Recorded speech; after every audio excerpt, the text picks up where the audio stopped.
নমস্কার, ঠিক সন্ধ্যে 6টা নিউজ 18 বাংলা জেলা থেকে সরাসরি নিয়ে আপনাদের সঙ্গে রয়েছে আমি তমশ্রী। শুরুতেই সন্দেশখালীর খবরের দিকে নজর রাখতেই হবে, কারণ সন্দেশখালীতে গণধর্ষণ মামলা, আরো এক মহিলার গোপন জবানবন্দিতে এবার গণধর্ষণ মামলা। সন্দেশখালীতে গণধর্ষণ মামলা, এফআইআরে একাধিক ব্যক্তির নাম এবং শিবু হাজরা, যাকে ইতিমধ্যে গ্রেফতার করেছে পুলিশ।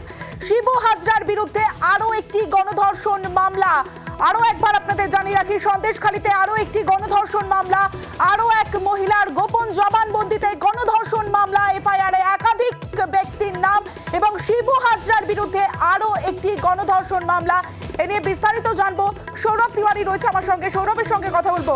সৌরভ, একেবারেই দেখো, শিবু হাজরা তার বিরুদ্ধে কিন্তু দ্বিতীয় গণধর্ষণের মামলা রুজু হলো। তোমাদের জানাবো যে পুলিশ সূত্রে খবর 19 তারিখে এই এফআইআর দায়ের হয় এবং সেই যে অভিযোগকারী তার আজকে মহকুমার বসিরহাট মহকুমার আদালতে 164 অর্থাৎ গোপন জবানবন্দি নেওয়া হয়।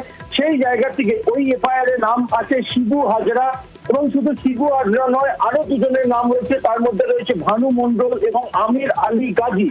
এই তিনজনের বিরুদ্ধে ভারতীয় দণ্ডবিধি 342 বাধা, 506 হুমকি এবং 376টি অর্থাৎ গণধর্ষণের মামলা কিন্তু রয়েছে। এবং তোমাকে সবথেকে গুরুত্বপূর্ণ যে জিনিস, এই ভানু মণ্ডল অর্থাৎ শিবু হাজরা যে পোল্ট্রি ফার্ম, সেই পোল্ট্রি ফার্মের ম্যানেজার হিসাবে কর্মরত ছিল এই ভানু মণ্ডল।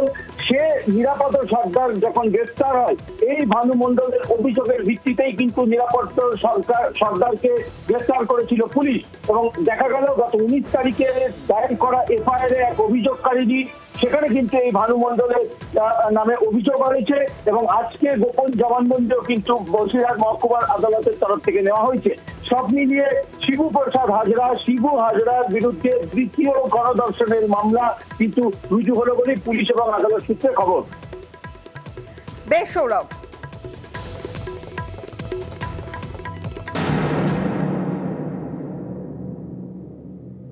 সন্দেশখালীতে আজ যান ডিজিপি রাজীব কুমার। ধামাখালী থেকে লঞ্চে করে সন্দেশখালীতে যান ডিজিপি রাজীব কুমার। শুধু ডিজিপি রাজীব কুমার নয়, রাজীব কুমার সঙ্গে যান এডিজি দক্ষিণবঙ্গ এবং বসিরহাটের এসপিও। সন্দেশখালী থানায় গিয়ে পরিস্থিতির খোঁজ খবর নেন রাজীব কুমার।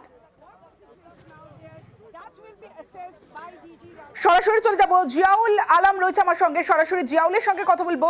জিয়াউল, যে বিষয়টা তোমার কাছে জানতে চাইবো, যে পুলিশের উপর সাধারণ মানুষের ক্ষোভ ছিল, আজ ডিজিপি গেলেন, এরপরে কি পুলিশের উপর আস্থা ফিরবে সাধারণ মানুষের সন্দেশখালীর?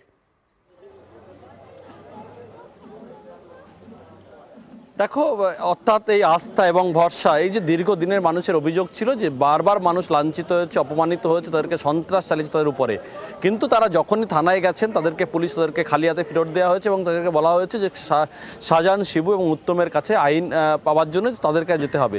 ফলে এই যে দীর্ঘদিনের মানুষের একটা ক্ষোভ ছিল যে কোনো রকমভাবে আইনি সাহায্য তারা পান না, অর্থাৎ যখনই কোনো সন্ত্রাসের শিকার হয়েছেন তারা পুলিশের কাছে দ্বারস্থ হয়েছেন, কিন্তু পুলিশ কোনো ব্যবস্থা নেয়নি। অর্থাৎ এই যে দীর্ঘদিন ধরে অভিযোগ, পুলিশের উপর একেবারে ভরসা নেই, লোকাল নেতৃত্বের উপরে, লোকাল পুলিশের উপরে কোনো ভরসা নেই, এমনটা বারবার কিন্তু অভিযোগ আকারে উঠে এসছে।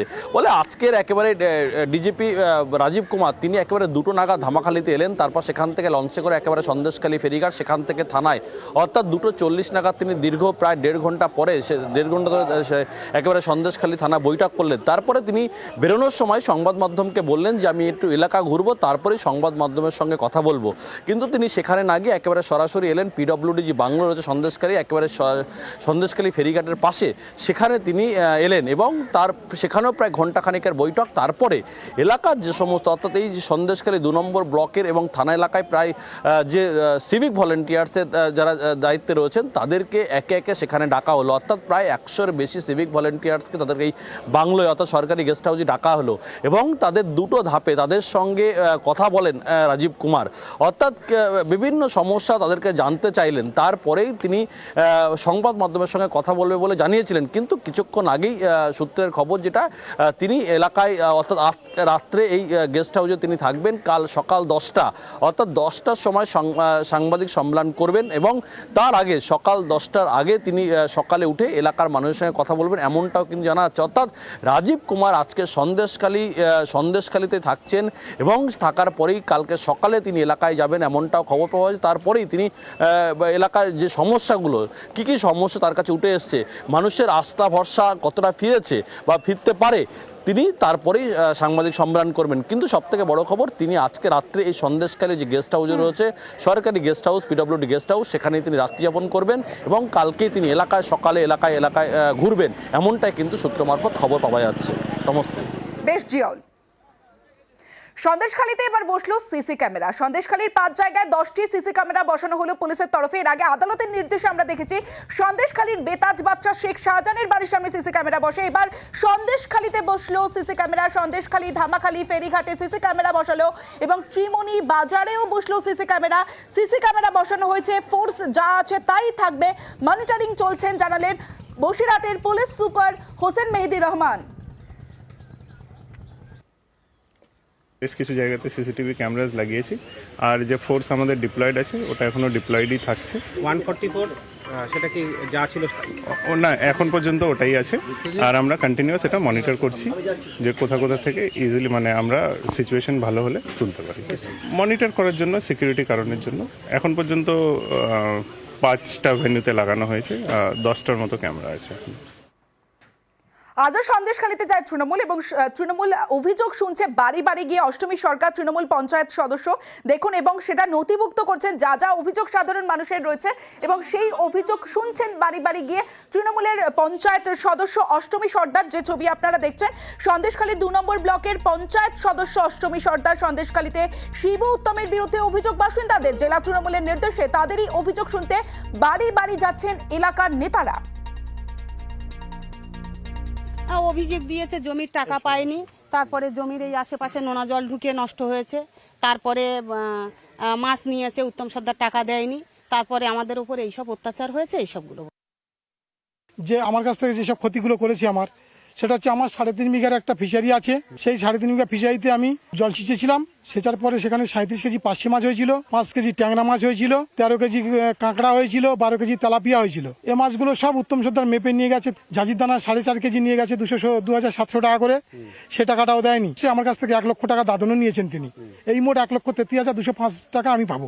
যেই টাকাটা আমি চাইতে গিয়েছি অমনি আমাকে বলছে কোদালের বাঁড় দেখেছো, কোদালের বাঁড় দিয়ে মেরে হাত পা ভেঙে দেবো। শিবুদার কাছে গেলাম অভিযোগ জানাতে, শিবুদা বলেছি সেখান থেকে পালা, তা না হলে কিন্তু তোকে আস্ত রাখবো না, হাত পা ঘুরিয়ে দেবো, ভেঙে মেরে ঘুরিয়ে দেবো একদম কোদালে বাঁট দিয়ে।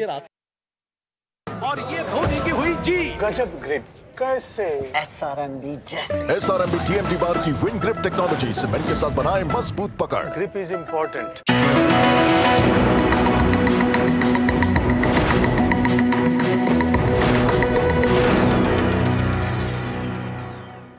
নিউজ ফ্ল্যাশ নিবেদন করছে সফেদ ডিটারজেন্ট পাউডার। मेरा सफेद तुरंत खुले, भरपूर झाग दे, मेरी चॉइस मेरा सफेद। ভারতের শান, সারা দুনিয়ায় এর মান। স্ট্রং মানে মাইথন স্টিল। মাননীয় মুখ্যমন্ত্রী মমতা বন্দ্যোপাধ্যায়ের নেতৃত্বে জনস্বাস্থ্য কারিগরি দপ্তর গ্রাম বাংলার প্রতিটি ঘরে বিনামূল্যে ধারাবাহিকভাবে পর্যাপ্ত পরিমাণে বিশুদ্ধ পানীয় জল দেবার কাজ জোর কদমে শুরু করেছে। বর্তমানে গ্রামীণ বাংলার 75 লক্ষ পরিবারে নলবাহিত বিশুদ্ধ পানীয় জল পৌঁছেছে। রাজ্যের সমস্ত বিদ্যালয়, অঙ্গনওয়াড়ি, স্বাস্থ্যকেন্দ্র ও সরকারি প্রতিষ্ঠানে বিশুদ্ধ পানীয় জল সরবরাহের ব্যবস্থা করা হচ্ছে।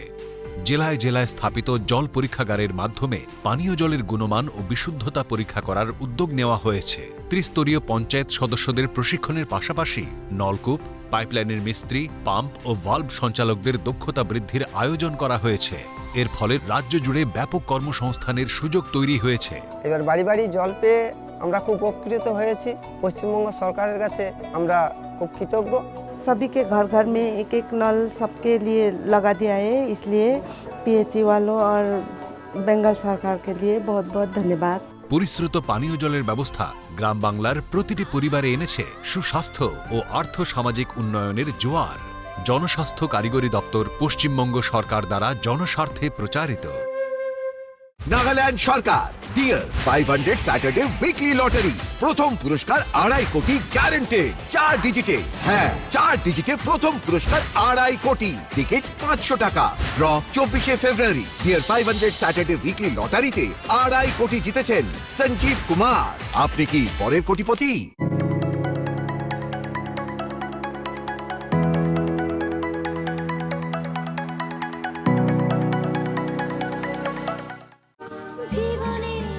লাখ কথায় বিয়ে, এক কথায় বেনারসি। বিএন ঘাটি, আস্থার মাপকাঠি, জিটি রোড, আসানসোল। ঢালাই হোক বা ভিত, এই সিমেন্টেরই হবে জিত। শহর থেকে গ্রাম, নির্মাণে একটাই নাম, রশ্মি সিমেন্ট। এবার নির্মাণ হবে সুপারহিট। 6 টাকায় 1 কোটি, কোটি টাকা 6 টাকা, মাত্র 6 টাকায় 1 কোটি। প্রথমবার শেষ 4 ডিজিটে 1000 টাকা। হ্যাঁ, প্রথমবার শেষ 4 ডিজিটে 1000 টাকা। হ্যাঁ সত্যি, কিনুন ডিয়ার সাপ্তাহিক লটারি মাত্র 6 টাকায় আর পেয়ে যান প্রথম পুরস্কার 1 কোটি টাকা। হ্যাঁ, প্রথমবার শেষ 4 ডিজিটে 1000 টাকা। ফার্মাকন ভেটের ক্যালসিমিল্ক ও ডিনোসোল খাওয়ান, দুধ বাড়ান। ঢালাই হোক বা ভিত, এই সিমেন্টেরই হবে জিত। শহর থেকে গ্রাম, নির্মাণে একটাই নাম, রশ্মি সিমেন্ট। এবার নির্মাণ হবে সুপারহিট। সাউথ ইস্ট কেমিক্যালস এর Super Power detergent. Super Power detergent, রং থাক দাগ যাক।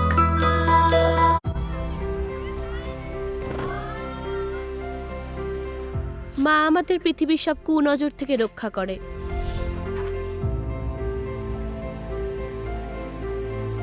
মা আমাদের স্বপ্ন বুনতে সাহায্য করে। মা আমাদের পড়ায়, মানুষ করে। মা আমাদের নিজের পায়ে দাঁড় করায়। মা আমাদের জন্য প্রচুর কষ্ট করে। মা আমাদের সবাইকে শক্তিশালী করে তোলে। কিন্তু মাকে শক্তিশালী কে করে তোলে? মোদি বাবু। কাউকে জলের নল দিয়ে, কাউকে গ্যাস, কাউকে টয়লেট দিয়ে, কাউকে বিদ্যুৎ, কাউকে লোন দিয়ে, তো কাউকে ডিজিটাল বানিয়ে। আমার মা শক্তিশালী, তো ভারত মাও শক্তিশালী। এটা মোদি সরকারের গ্যারান্টি। ধন্যবাদ মোদি বাবু। যখন অনেক চেষ্টা করার পরেও ঘুম না আসে এবং চোখ বন্ধ করলেই নানান চিন্তা আসে, কাজের প্রেশার, বাড়তে থাকা খরচ, তাহলে দাদা এটা ঘুমের সমস্যা নয়, স্ট্রেস থেকে হতে পারে অনিদ্রার মতো অনেক সমস্যা। তাই জন্যই হিমালয়া অশ্বগন্ধা। অশ্বগন্ধা আপনার কর্টিসল লেভেলকে কন্ট্রোল করবে আর হেলথকে রাখবে ফিট। এবার স্ট্রেস নয়, ডিস্ট্রেসড হন। অ্যাটাক করা উচিত यार। রান রেট মেইনটেইন করো গিল ভাই। অনেক রকম ডিমান্ডস আপনাদের, আর প্রত্যেকের ডিমান্ড মেটানোর জন্য দরকার ফ্লেক্সিবিলিটি। বাজাজ আলিয়ান্স লাইফে এর সাহায্যে আপনি পান নিজের ইনকাম লেভেল স্থির করার, আর্লি ইনকাম পাওয়ার কিংবা বাড়তে থাকা ইনকাম বেছে নেওয়ার ফ্লেক্সিবিলিটি করছে। এলিফ্যান্ট টিএমটি 600 SD এখন আরো এক্সট্রা মজবুত।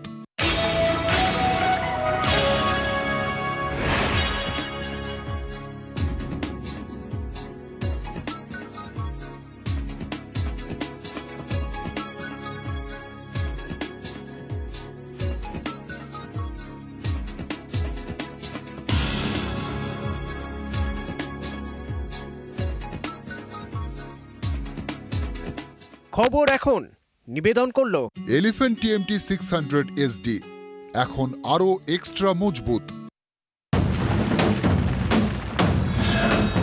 ভারতের শান, সারা দুনিয়ায় এর মান, স্ট্রং মানে মাইথন স্টিল। নিউজ ফ্ল্যাশ নিবেদন করছে সফেদ ডিটারজেন্ট পাউডার। मेरा सफेद तुरंत खुले, भरपूर झाग दे, मेरी चॉइस मेरा सफेद। আপনি দেখছেন নিউজ 18 বাংলা। दिलगी सुनेगा तो रहेगा खुशियारा। टॉप टेक्नोलॉजी, स्ट्रेंथ और एक्स रिप्स फिनिश बनाता है टॉप टेक को टॉप टीएमटी बार। दिल से घर बनाओ।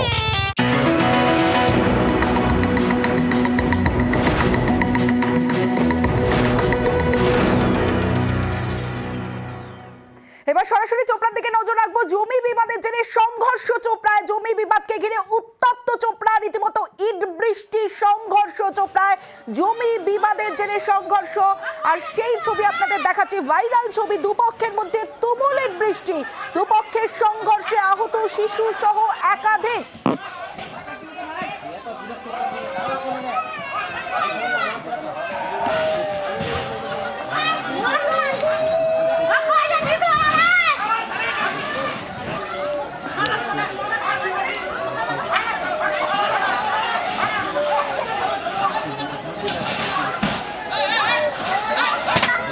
পুলিশে ফোন করো, পুলিশে ফোন করো।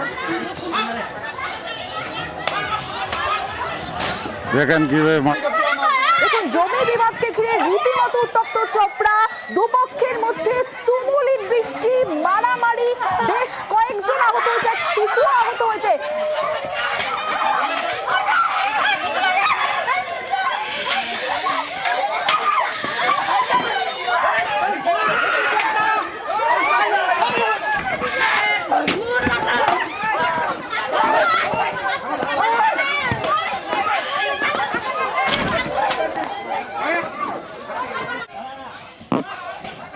ঘটনার মুহূর্তের ভাইরাল ছবি আপনারা দেখলেন। চঞ্চল মোদক রয়েছে আমার সঙ্গে। চঞ্চল, কি থেকে ঘটনার সূত্রপাত? দেখো তমশ্রী, তোমাকে জানিয়ে রাখি যে উত্তর দিনাজপুর জেলার চোপড়া থানা সোনাপুর গ্রাম পঞ্চায়েতের রামপাড়া বলে এলাকা রয়েছে। সেই রামপাড়া এলাকায় পবিত্রা রাম এবং সুভাষ রাম এই দুই পক্ষের মধ্যে দীর্ঘদিন ধরে কিন্তু জমি নিয়ে একটা বিবাদ চলছিল এবং সেই বিবাদে আজকে অভিযোগ রয়েছে যে যারা জমি বিবাদ নিয়ে যে সংঘর্ষ, সেই সংঘর্ষ কিন্তু একেবারে উত্তেজনা ছড়িয়ে পড়ে। যে অভিযোগ রয়েছে যে সুভাষ রাম সেই জমিতে বাড়ি বানাতে গেলে ববিতা রামের পরিবার লোকজন বাধা দিলে এবং সেই বাধার ঘিরে কিন্তু দুই পক্ষের মধ্যে ব্যাপক ইট বৃষ্টি, বাস, লাঠি ঘটা নিয়ে সংঘর্ষ বাধে এবং এই সংঘর্ষের ঘটনায় নিয়ে কিন্তু ব্যাপক উত্তেজনা ছড়িয়ে পড়ে এলাকায়। খবর পেয়ে ঘটনাস্থলে পুলিশ দিয়ে পরিস্থিতি নিয়ন্ত্রণে আনে, তবে দুই পক্ষেই কিন্তু একে অপরের বিরুদ্ধে অভিযোগ করে এবং পাশাপাশি দুই পক্ষেই নিজেদের জমি বলে দাবি করে। তবে এই ঘটনায় এক শিশু সহ বেশ কয়েকজন জখম হয়েছে। জখমরা চোপড়া দৌড়া স্বাস্থ্য কেন্দ্রে চিকিৎসাধীন রয়েছে বলে পুলিশ সূত্রে জানা গেছে। বেশ চঞ্চল।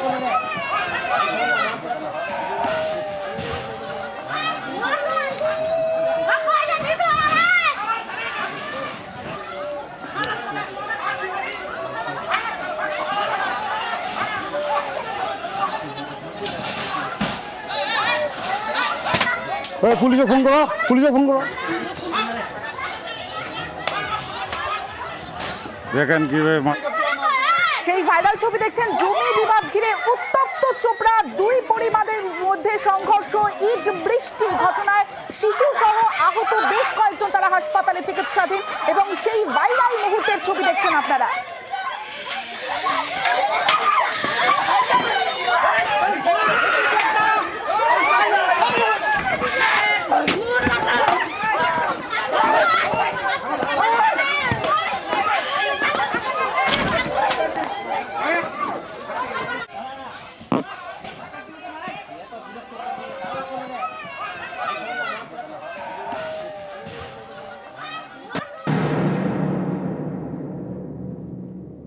এবার দেখাবো জেলায় জেলায় আধার বাতিলের ছবি। পুরাতন মালদাতেও আধার বাতিল এবং হবিবপুরে আধার বাতিল। একই পরিবারের 3 জনের আধার বাতিলের চিঠি, রীতিমতো আতঙ্কিত সেখানকার মানুষ, কারণ আতঙ্কিত বক্সিনগর এলাকার ওই পরিবার। আধার বাতিলের চিঠি, একই পরিবারের 3 জনকে, হবিবপুরেও আধার বাতিল।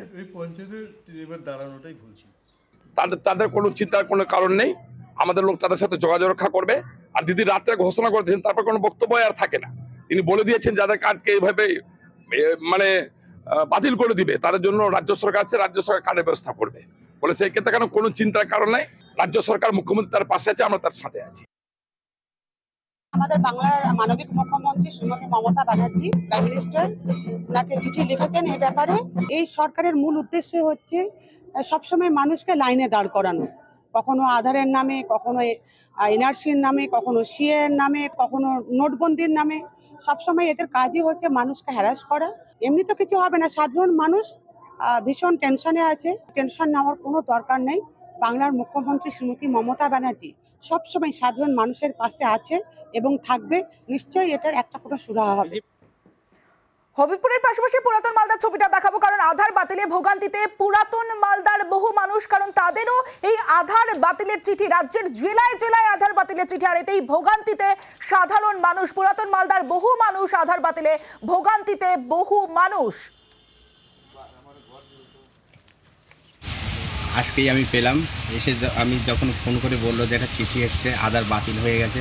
আধার ছাড়া সব কিছু হচ্ছে না। এবার আমার বউ আছে প্রেগনেন্ট, তাকে চিকিৎসার জন্য ডাক্তারের কাছে নিয়ে যাব।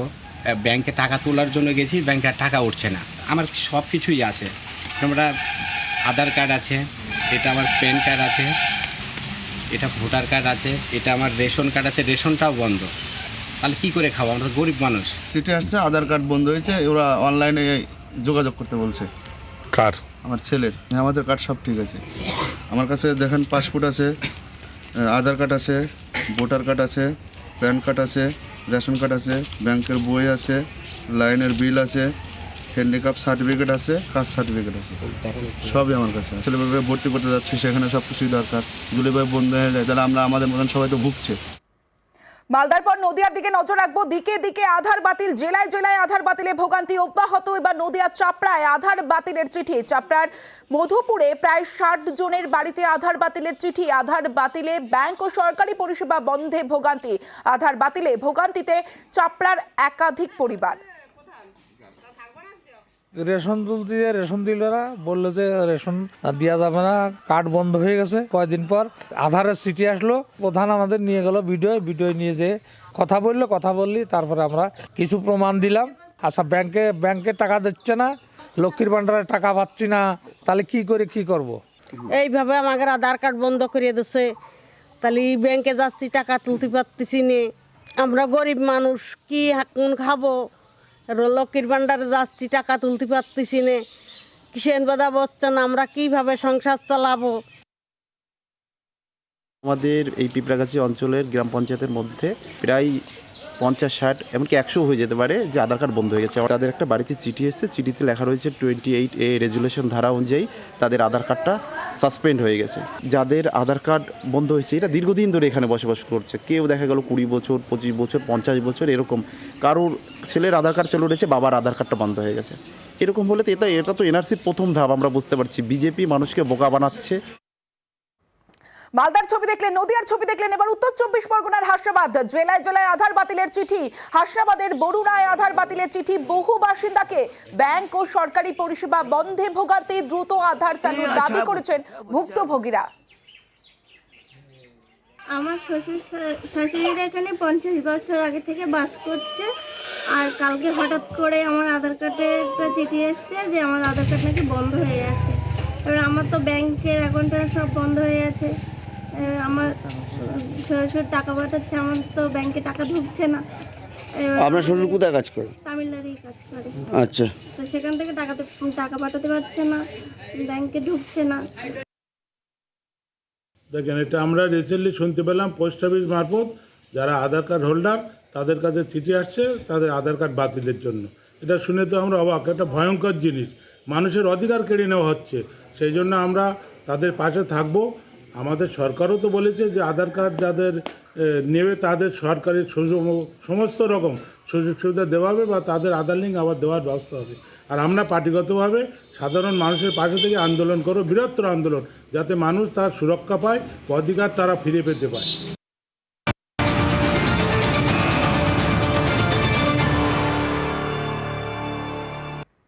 জেলায় জেলায় আধার বাতিলের চিঠি, আর এতেই ভোগান্তিতে সাধারণ মানুষ। কিন্তু বিজেপির দুই নেতার দুই বক্তব্য। বিজেপি রাজ্য সভাপতি সুকান্ত মজুমদার তিনি দাবি করছেন কারণ আধার বাতিল হয়নি। অন্যদিকে কেন্দ্রীয় জাহাজ প্রতিমন্ত্রী শান্তনু ঠাকুর তিনি সহায়তা কেন্দ্র খুলেছেন। তার মানে তিনি স্বীকার করে নিচ্ছেন যে আধার বাতিল হয়েছে। বিজেপির দুই নেতার দুই বক্তব্য।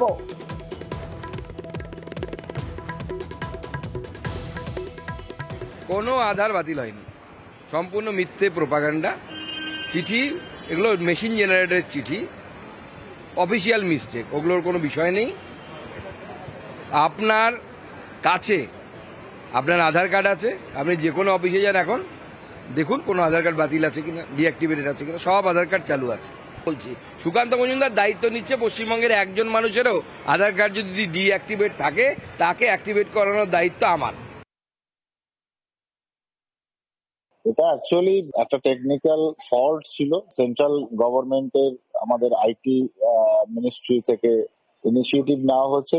যেহেতু আমার সমাজের মানুষরা সবচাইতে বেশি এর জন্য ক্ষতিগ্রস্ত হয়েছেন, বিশেষ করে তাদের প্রতি বার্তা দিয়ে আমি বলেছিলাম যে আপনাদের সহায়তার জন্য ইমেল আইডি থাকবে, হোয়াটসঅ্যাপ থাকবে, এবং যারা যারা ডাইরেক্টলি আপনাদের কমপ্লেন লেটার করে আমাকে দিতে চান তো দিতে পারেন। বহু মানুষ এতে উপকৃত হচ্ছে।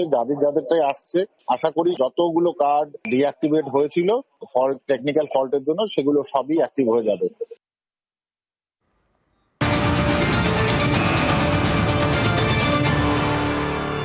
বিজেপির দুই নেতার দুই বক্তব্য শুনলেন, কিন্তু আধার বাতিলের জঘন্য চক্রান্ত রুখে দিল বাংলা ভাষা দিবসের অনুষ্ঠানে। দাবি করেছেন মুখ্যমন্ত্রী মমতা বন্দ্যোপাধ্যায়।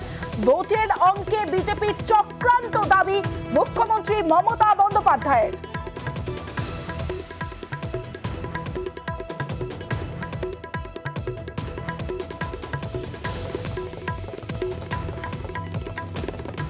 আধার কার্ড নিয়ে যে জঘন্য চক্রান্ত হলো, চক্রান্তটা আমরা রুখে দিলাম। তার কারণ এটা বাংলা, এটা অন্য জায়গা নয়। আমাদের সিদ্ধান্ত নিতে 1 সেকেন্ড লাগে।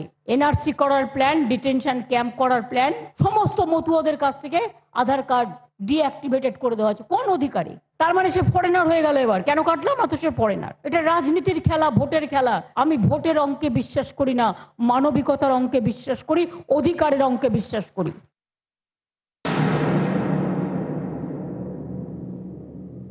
জেলায় জেলায় আধার বাতিলের ছবি আপনারা দেখলেন, কিন্তু জামালপুরের কথা নিশ্চয়ই আপনাদের মনে থাকবে। শতাধিক মানুষের আধার কার্ড বাতিল হয়েছিল, কিন্তু তাদের আধার কার্ড ফের চালু হলো। তার ফলেই আবির খেলে তারা সেলিব্রেট করছেন। জামালপুরের যে ছবি আপনারা দেখছেন, জামালপুরে আধার কার্ড চালু বাসিন্দাদের, আর পুনরায় সক্রিয় হলো আধার কার্ড। কার্ড চালু হওয়ায় আনন্দে মাতোয়ারা জামালপুরবাসী। নিউজ 18 বাংলাকে ধন্যবাদ জামালপুরবাসীর।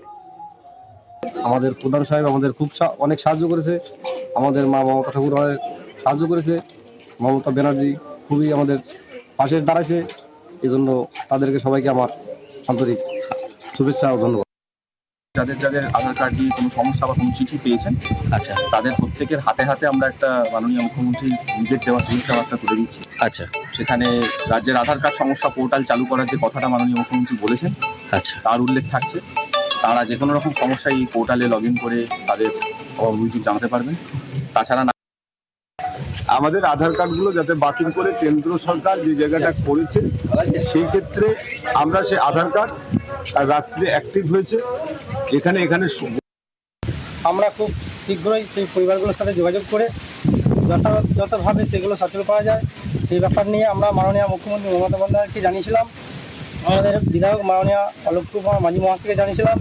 আমাদের বিজয় স্যারকে জানিয়েছিলাম। ডিঅ্যাক্টিভেশনের নোটিশ এসছে, সেখান থেকে কেন্দ্রীয় সরকার কিছুটা পিছপা হয়েছে। এটা আমাদের এই গ্রামবাসীদের জয়।